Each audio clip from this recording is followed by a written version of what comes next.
Back to the STLK and the UTA Cougars podcast. I'm Paul, joined by Steve. It's been a long time since we've been here. There's a lot of stuff to touch on, and I'm really excited about today.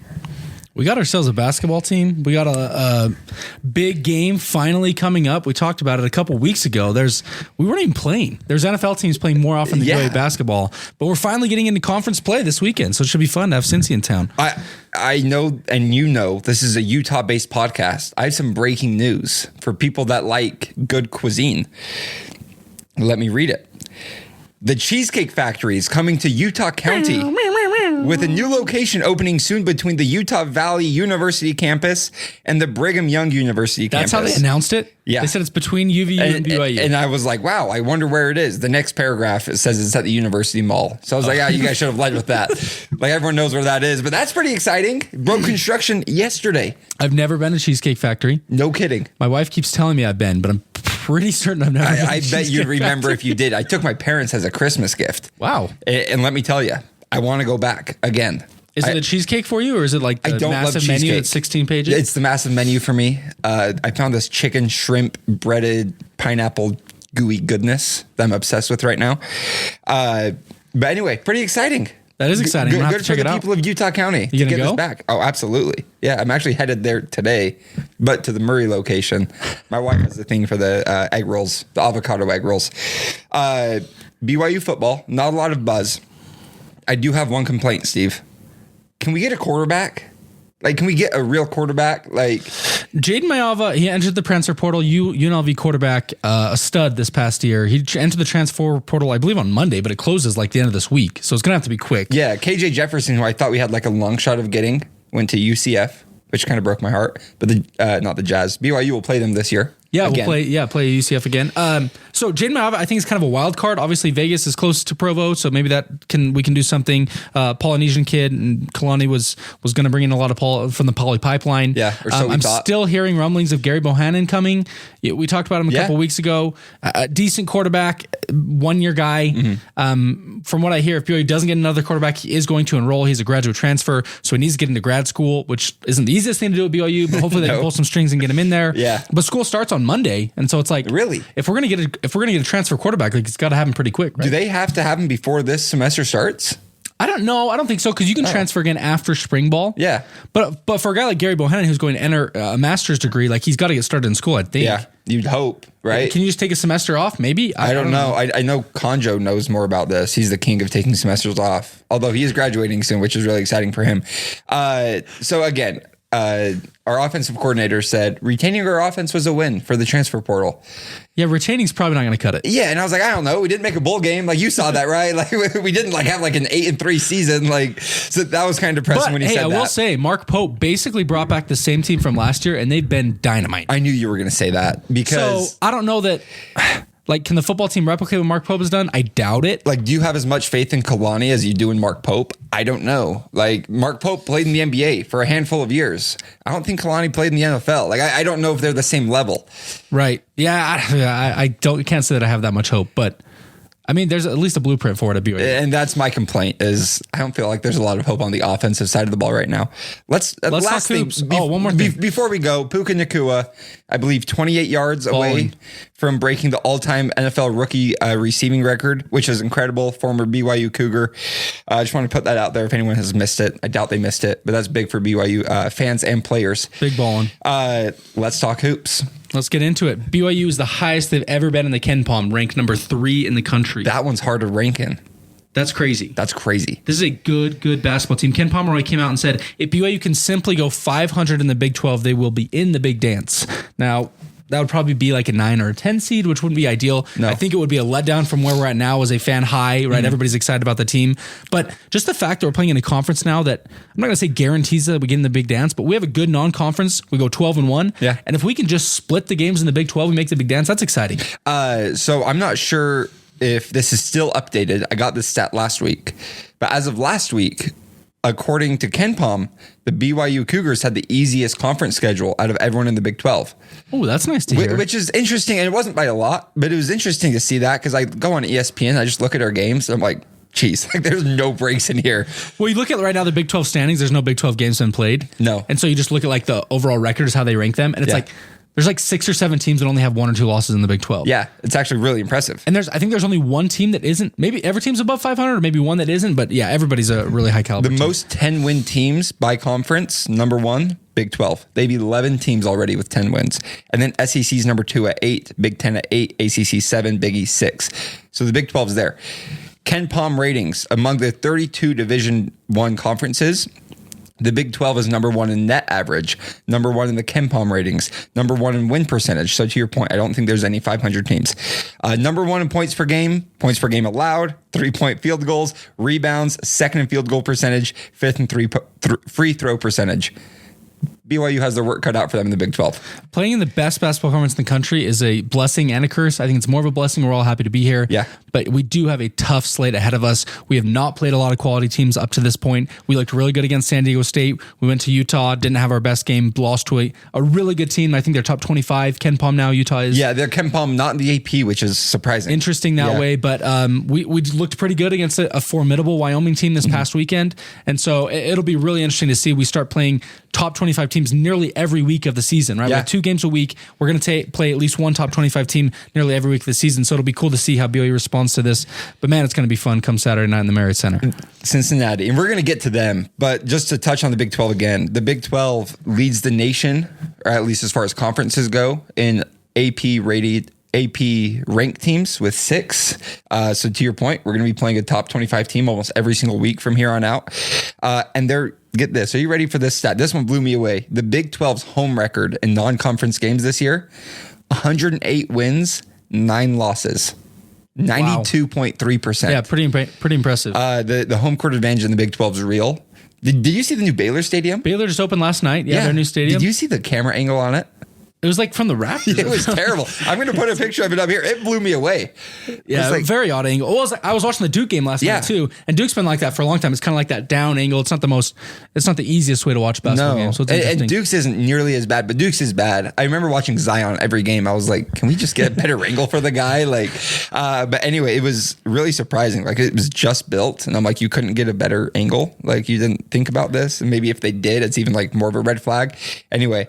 You were going to say something. Yeah, I was just going to say the Big 12. We talked about 6 ranked teams, I believe. Yep. They have 10 teams in the top 40 Ken Pom. Wow. I think both of us trust Ken Pom more than we trust the AP voters. But number 1, number 3, that's BYU, 13, 16, 17, 27, 31, 33, 38, and number 40, Cincinnati this weekend. So 10 teams in the top 40 Ken Pom. Just a wildly impressive basketball conference. Yeah, it's a better basketball conference than it is football, which is saying something because the football conference is insane. I am scared, and I know the predictions are saying BYU is going to compete really, really well in the Big 12. I'm scared that we go 500, not because that doesn't mean we don't get into the tournament, but as you know, and as I hope most people know, I have really high expectations for this team. Like I saw something that's like BYU's a 2 seed. I'm like, that low, huh? Like I was like, why aren't we a 1 seed? And a couple of weeks ago, I was trying to put the brakes on. Remember, you got after me for not having the full blue goggles on. But playing in a conference this tough, I think there are going to be some letdowns. Like, so we start with Cincinnati at home. I think we win that game. I do too. Especially with how hyped that Marriott Center is going to be. It's going to be hopefully sold out. There's still a couple thousand tickets available up top. I'm going to complain again about the BYU ticket office. I think they're overshot. Just like in football, the cheapest ticket for Saturday night is $70. That's an upper seat, right? That's like the top 3 rows in the Marriott Center. It's a big arena already, so you're pretty far away from the court. Paying $140 for date night, like that's not cheap. Here's my hot take: I'd rather watch the game on TV. Like we have a good camera angle. The broadcast crew does great. The pregame, postgame. ESPN2 this weekend. Yeah, they do exciting. Really well. I would just rather watch it on my couch and not have to go out and barely be able to see the game. And I think BYU will end up doing what they did for some of the football games: is they'll move the tickets off the BYU ticket website so it looks like it's sold. Then they'll put it on SeatGeek, the third party, for $35-$40 to sell out more of those seats. But really hoping for a sellout to open Big 12 play. And I mean, the Marriott Center, we sold out the Wyoming game. Yeah. And Wyoming was just kind of a mid-tier team. It was during Christmas break. It was the day before New Year's Eve, right? Yeah. And there's a ton of people there. And so, yeah, it should be really fun that come Saturday night. Big 12 regular season winner odds. Kansas number 1. Which is interesting because they're like 4th or 5th right now in the Ken Pom. I think they're 5th. Yeah. But I But think, you can't bet against Coach Self and no, Kansas. you can't. And the other thing with that, it's like they've been in the Big 12 so long. They've played all of these games. Coach Self has played all of these games before. They know what they're doing. It's hard to put BYU ahead of them, obviously. Houston's number 2. They're both plus 230, which if you know much about betting, that's 25% chance of happening. BYU's number 3. Really? According to the FanDuel Sportsbook, BYU has the 3rd best odds to win the Big 12 this year in regular season. I think a big part of that is the home court advantage. Most college basketball venues don't house 19,000 people. Most student sections don't have from the floor all the way to the ceiling in white. And then it spreads. And it's like 20% of the arena, right? And the rock goes crazy. And so I do think that the odds makers know that the home court advantage the BYU has. I think it's playing in there. Baylor number 4 at plus 750. And then there's a big drop off down to Oklahoma at plus 1200, Texas plus 1700. Last is West Virginia at plus 20,000. $1 wins you 200. Yeah, I was going to say just cover gas for a month. But that's really interesting. Again, to your point, BYU's the second best ranked team in KenPom and net rating outside of Houston in the Big 12. They're ranked 3rd. Again, I think this situational awareness and being a newcomer to the conference plays into that. Would you put any money on BYU plus 700 to win the regular season? You can say no. I'm not going to get on you for this. No, because I wouldn't. I don't think we win the conference. No. Yeah, it's hard to bet against Coach Self. Kansas has played in these venues. Obviously, there's some newcomers, right? The newcomers really come down to, I think, that are going to challenge Kansas is going to be BYU and Houston. I don't know if Kansas plays at Houston this year. I don't believe they come to the Marriott Center this year. Kansas? I don't think they do. I believe they do. Keep talking. Okay, I'm going to check. We'll check it out. But yeah, so Kansas is experienced in the conference. Coach Self, one of the best basketball coaches of all time, and so hard to bet against them. I will run through a couple of the top stats, though, for BYU. Looking in the nation, I went through this. We've talked about it before. It's so fun to go to NCAA.com and just go through, just click any random stat. Yeah. And they show the first 50 teams on the page, and almost every single time you hit Command F and you type in BYU and we just pop up every single time. It's so much fun.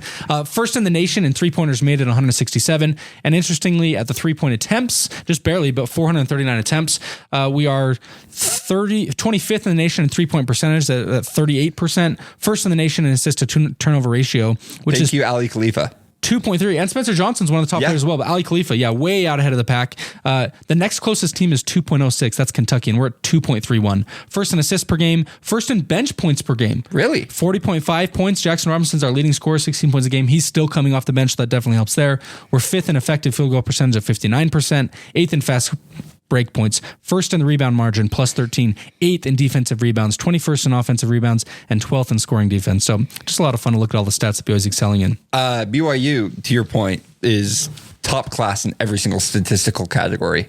KenPom ranks them really high. Net rating ranks them really high. Am I crazy to say that they're going to the Final Four this year? Yes, that's crazy. Really? You don't feel like that's crazy? So, you think BYU's going to the Final Four? Again, I don't sports bet much, but I do look at the odds a lot. BYU is ranked number, I want to say 8 in Final Four odds right now. The teams ahead of them, I don't think are out of this world better than BYU. Purdue, Houston, I think is really good. Arizona, UConn, Kansas, Marquette, and then it's BYU. They're plus 470. And I'll tell you what. To go to the Final Four, they have just as good of odds. Actually, they have almost twice as good odds to go to the Final Four versus win the Big 12. See, but this is, man, that's crazy. First of all, that's crazy. Our first 2 games are going to be played in Salt Lake this year, which I think is a huge advantage. You think BYU gets that draw? I think they do. If you're a top 4 seed, I think they're going to put you in the state that you're from. Well, they used to do like the East, West, Midwest, South. Yeah. Like they'd actually put teams in that region in that game. But now it seems like they don't matter much I don't think it matters anymore, but I think if BYU's good, they're going to deserve that. Can you imagine if we had 2 games in Salt Lake City? They'd turn into home automatic games. Yeah, it's a home game. We'd sell out the Delta Center. I was at the Delta Center and we had 13,000 fans there, and that was for some random Fresno State game. Yeah. If we had a tournament game there. Well, because you draw in a national crowd as well. And like anyone that doesn't buy the national tickets, granted, tickets are expensive, so it's going to get hard for college I have my students. tickets for those 2 games. I have one of them, or I have one day. I know Connor also has a day. But yeah, like for us, that's okay. But for a college student that's trying to pay for tuition and everything, it's going to be hard to get them there. But again, dude, just regular BYU fans, they're going to sell that place out. So that's an automatic Sweet 16 bid, in my opinion. Automatic. Like not automatic, as automatic as it can be though, where it's like you're a top 5 seed and you're playing the home games, which I remember Chris Miles, he coached me from like 4th grade to 8th grade. And I asked him what was the hardest thing about March Madness. And he said, dude, nobody was there. You go from the Marriott Center, from like playing in front of like electricity basically, to like going to Southeast Ohio and playing in front of 40 people in that first round game. He's like, it's hard to get the juices going. And like all of a sudden the team comes out and is down by 10. You can't come back. Well, and that's why I think the NCAA tournament should go back to these regions where fans actually can get to the games, right? Because you talk about BYU playing a first round game in Dayton, Ohio, or BYU playing a game in, some like South Carolina, right? And it's just like, it's hard for a fan to actually get there, pony up the money. You don't know if they're going to win the first game. So it's like, I have tickets for the next round. Yeah, like, are they going to win? I want to watch like VCU. But you look at some of like the smaller sports, right? Like women's soccer, right? If you're a top seed, women's volleyball just did, BYU women's volleyball did this. If you're a top seed, you host the first couple games. Yeah. I'm not saying that BYU should host an NCAA tournament game, but what I am saying is, if they're playing in Salt Lake City, that's a no-brainer. Yeah. If they're playing in Vegas or Denver, one of these places where fans can actually get, because you're right, there's so much hype, and I'm sure we both love sitting down that first weekend of March Madness, right? Yeah. You got your TV and you got your laptop and you got the iPad. And you got your written bracket. And you got your wife telling you you're going way too hard, right? Yeah. And you're loving it, but yeah, you look at these games and like the lower bowl is like very sparse, like people don't show up, and so I think there could be some improvements there, but man, that would be cool to have BYU in Salt Lake for the tournament. I think it would. So again, to that point, I think this year more than any, especially because there's games in Salt Lake, it makes the Final Four. And I think these odds by FanDuel go into that. There's no way that they're a plus 470 you go to the Final Four if their first two games are New York and then their next four are in Ohio. Like, I don't think that matters. But what does matter is that I think their first two games will be home games in the tournament.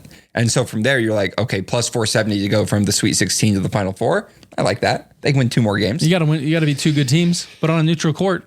Yeah. Cincinnati this weekend. I know you have a lot of stats prepared. I want you to guess. Maybe you've already seen. Yeah. What do you think the BPI is showing? What's the percentage chance, according to ESPN, that BYU wins this game? Have you seen? I haven't seen. Okay, this will be good. If I had a gun to my head. Ken Palm top 40, Cincinnati. Yeah. They are 12-1 to 11-2. 11. Let me look. They're a great team. They have 4 guys that are 6'11 or above. They have 2 guys that are 6'11. They have a 7-footer and a 7'1" guy, and they have a guy named Day Day. I like him. 2 words. Day Day. D-A-Y? D-A-Y? D-A-Y Thomas. He leads the team with 1.8 steals per game. Day. So their 2 losses this year have come to Dayton, who's always pretty good. And the other was, if I can find it, man, they beat Evansville by a handful. Xavier also beat Cincinnati by 5. Good team. We beat Evansville. 78%. Wow. You really hadn't seen it? No. It's pretty close. 82%. Yeah. Yeah. I can imagine that opening game in the Big 12 at home. Yeah. Marriott Center will be rocking. The spread isn't out yet. I bet the spread's anywhere from 7 to 10, if I had to guess the line. Think it'll get to double digits? Thanks for correcting me. Probably 6 to 9. Like 6 points all the way to 9 points.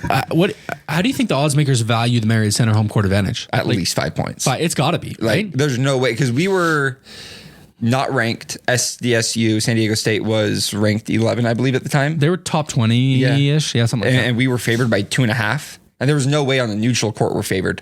So I would assume it's at least 5, if not more. Like, that's a big place to play. And that was a preseason, or I shouldn't say preseason, that was a non-conference game. And we still had a good amount. I don't know if it was sold out, but it was a fun environment. I was there. It was close to being sold out, and the Rock wasn't as full as it has been this year already. So it's gonna be to the rafters. It's gonna be school starts crazy. Monday, so all the students are gonna be in town for the weekend to get ready for school. Excited. I'm getting Are you going? thinking about it. I'm not going. Oh, you're watching on TV. I'm watching on TV. This is gonna sound crazy. I would rather watch big games like this. I'd rather watch on TV, just because I feel like, one, I'm not gonna pay $400 to go to one game. Like, that's just, I'm not gonna do that. But 2, I feel like I can watch basketball more on TV. But when I'm there, it's like, let's go get a cougar tail. Let's run to the bathroom. Like, let's go get Dippin' Dots. Oh, I missed that whole like sequence, 16 to 12 like time. It gets messy, especially when you have a wife and kid. But either way, I remember previous years, right? BYU's been in the West Coast Conference for 10, 11 years. And it's like, what? Like, the schedule comes out and you're like, when's Gonzaga coming to Pro? Yeah. Right? Like, that's the game I want to be at. And a couple years ago, BYU, beat number 2 Gonzaga. They beat them a couple times. But it's like, we get that 5, 6, 7 times a year now playing in the Big 12. We're going to have multiple top 25 teams come in, and the Marriott Center is going to be lit up. Looking at Cincinnati and BYU, we have one common opponent. You mentioned Evansville. They beat Evansville by 18, which a lot of people are like, oh, blowout, right? We beat them by 41. It's a lot. And so, it's hard to say, like, in a blowout game. I think we played better than they did. Cincinnati actually smashed Georgia Tech 89-54. They beat them by 45 points. Jeez. Georgia Tech's 8-4 overall and just beat number 14 Duke. Really? and Cincinnati absolutely blasted them. The head scratcher game, they barely beat Howard though. They beat him. They had to take him to overtime. They beat him by 5, and Howard's only a 5-9 team. So they've kind of had some ups and downs. It'll be interesting to see which Cincinnati team shows up to the Marriott Center on Saturday. It's really interesting because we look at these games and like you think back to when you were 18, 19 years old. And like I think back to when I was that age and I was just so inconsistent as a person. Like some days I'm up at 6 a.m. at the gym. Other days I sleep until noon and I play Fortnite all day. It's like these are the guys that are playing these games. It's like these 18, 19, 20-year-olds. And we're expecting them to just go out and dominate every game. That doesn't happen. To that point, though, I think 18, 19, 20-year-olds traveling to Provo, I think it's going to be tough. I think it's going to be I don't really think tough. any of these players, I shouldn't say any, right? Guys that have been on the team previously that played in big venues, but a lot of these players have not experienced something like the Marriott Center. Right. Most college basketball stadiums you go to, they don't have the size, they don't have the student section that BYU has, they don't have that energy. Usually small student section, small venue. Yeah. It's interesting because, like I said, 18-year-olds going into, was it 19,000? 19,000. Like it's hard. I remember I used to ref games in front of 20 people, and I was like 18, obviously, but I was like, this is the biggest day of my life. So it's going to be tough for these kids. As far as rebounding goes, as you know, as everyone should know that's listening, you're probably a diehard BYU fan, so you probably know this already. BYU is one of the best rebounding teams in the nation. It's that game rebounding. We don't have one guy that's getting 12 a game, but we have 6 guys getting 6 a game. Cincinnati's very similar. As far as rebounding margin in the nation, BYU's number 1, Cincinnati's number 2. Rebounds per game, BYU's number 3, Cincinnati's number 6. Defensive rebound percentage, this is from KenPom, BYU is 3rd, Cincinnati's number 1 in the nation on that. Offensive rebound, BYU's 12th, Cincinnati's 7th. So BYU is kind of finding their match with the rebounding. So I think the game's going to come down to who controls the boards. Obviously, 3-point shooting is really important for the Cougars as well. But as far as the rebounding goes, I think that's pretty important that we control the glass. On paper, this team looks a lot like Utah did. Utah plays 2 7-footers, 3 7-footers. Yeah. A guy that's 6'11", right? And this is a team that has 4 guys 6'11" above. Obviously, they're a high rebounding team. I think it's going to be a physical game. I will say, we got to have Foose back for this game. We have to. He's going to play, right? He pulled his hamstring like a month ago. Ooh. And even when it happened, it didn't look that bad, but he's been out for a long time. My hope is that BYU's just been saving him for Big 12 play. Mm-hmm. Obviously, we really could have used him against Utah. He wasn't there, but we need a physical inside presence, and that's what Foose brings. Probably the best two-way player on the Cougars.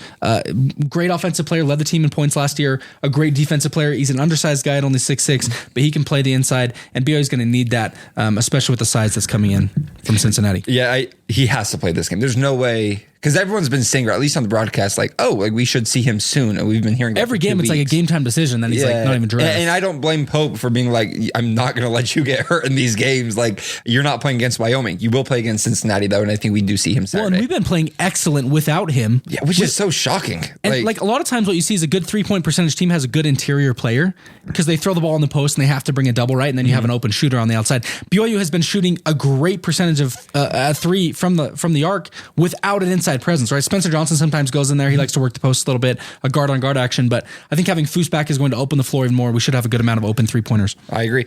You have a new segment for us today, Steve. It's a new name for my favorite segment. New name. When you said it, I got butterflies. The Mascot Minute. We're back with the Mascot Minute. Here we go. The Cincinnati Bearcats. Do you know what a Bearcat is? It's like a raccoon in a way. You said that pretty confidently. Yeah, it just feels a Bearcat is technical name for it is a binturong. Oh, I do like binturongs. Yeah, one of my favorite animals. They actually had, I was at the Loveland Aquarium up here in Draper? Oh, yeah. I was there a couple years ago. They had a binturong. Oh, I thought this was like a zoo animal, but it's an aquarium animal. No. It's definitely a zoo animal. They have some like jaguars and stuff like that. I didn't know that. Okay. I'm not sure exactly why. The word first appeared, bearcat, in 1889 as a synonym for a giant panda. Comes from a Chinese word. But anyway, the binturong is a family of I'm not even trying to say this, Vieridae, which includes the civets and genets. It's not a bear, nor is it a cat, but it is a bear cat. In recent years, a live binturong has been living at the Cincinnati Zoo. You know how I feel about live mascots. You love them. So Cincinnati has had a live mascot for a while. From 2008 to 2019, Lucy was our live mascot, Lucy the bear cat. Lucy, unfortunately, passed away in 2019, and now it is Lucille. And look how cute this guy is. Let's get a picture up of Lucille. Look at that. Let's toss him up right here. That's a cute little guy. What's the life expectancy of a bear cat?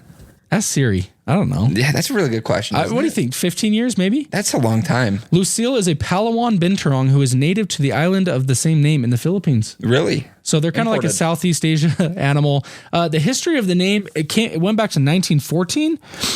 Cincinnati had a player named Bear, spelled Baehr. Okay. And they were playing the Kentucky Wildcats. And one of the cheerleaders was like, they may be Wildcats, but we have a Bearcat on our side. And boom. That was and it. all of a sudden, boom. Wasn't even a real thing, but then it stuck, and then they pulled in the Binturong to call it a Bearcat. Okay, so there's real Bearcats out there. They call them Bearcats. It wasn't a Cincinnati thing that they made up. Well, nowadays they call it it's the Binturong that they call a Bearcat, I guess. Interesting. Okay.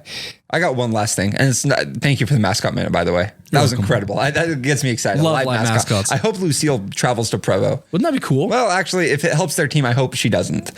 But Is Lucille a girl? Has to be, right? Lucille's Lucy. Well, their last one was Lucy. This one's Lucille. I thought it was a guy name. I think it's just like variations of Lucy. I don't think they could have done back-to-back Lucy's. They could have gone Lucy 2, like they have Uga. They're on like Uga 14. 1.1. I would love to see a live cougar, is all I'm getting at. And I will keep saying that until we get one in Provo. Cincinnati head coach Wes Miller, he had a handful of good things to say about BYU. And before we wrap up, this is the one thing I wanted to talk about. So Jackson Robinson, again, he's getting first round buzz. I'm not sure if he's going to be a first round pick. He is that good, though. Someone asked him about they asked Wes Miller about Jackson Robinson. This is his response, which I was like, wow, BYU's going to the Final Four. If I sit here and talk about about one of BYU's players, then I'm leaving out a handful of others. They have great players. They have old players. Nice. They have skilled players and they have tough players. We have our hands full across the scouting report. Talking about one guy, especially 5 days before the game, I think would be a mistake. This is a deep team. Really deep team. And Dawson Baker, who we said 2 weeks ago was going to make a difference, he's making a difference. He's been running the point as well. Yeah, he's quick. He came in for downhaul a couple times over Trey Stewart. He's quick. He can get to the cup. BYU, I was looking at this previously. You look at the Big 12 conference on ESPN and you can see like all the top 5 players in each stat category. Mm-hmm. BYU only has one. And it's Jackson Robinson, 3-pointers per game. He's making 3 per game. Yeah. He's the third guy in the Big 12. But this team is deep. We can play a lot of different guys. I think a testament to the depth of this team is Foose being out for the last month and the team not really having a hiccup, just playing their style of ball. We have 11, 12 guys that would start at a lot of programs in the country. And so, yeah, I can't imagine as the opposing coach coming in and trying to scout this team and figure out, what are we going to take away from this BYU team? You have to look at everybody. Jackson Robinson went 4 for 15 against Wyoming. Granted, there was an NBA scout there, or at least a handful from what I heard. So maybe he was playing into that a little bit. He had 10 points, didn't make a 3. He didn't play well. And BYU won by 40 points? Right. We had a great game. So yeah, to ask Coach Miller about hey, what do you think about Jackson Robinson? It's like, I think he's great. You know who else I think is great? All 11 guys. They're all really good. Anything else, or is that it? Let's wrap it. All right. Today's been a great episode. Really excited for Saturday night, 8 p.m. tip-off on ESPN2, which is really fun for the Cougars. We'll be back on this feed next week. This has been the STLK and the UTA Cougars podcast. I'm Paul. This is Steve. Thanks for watching.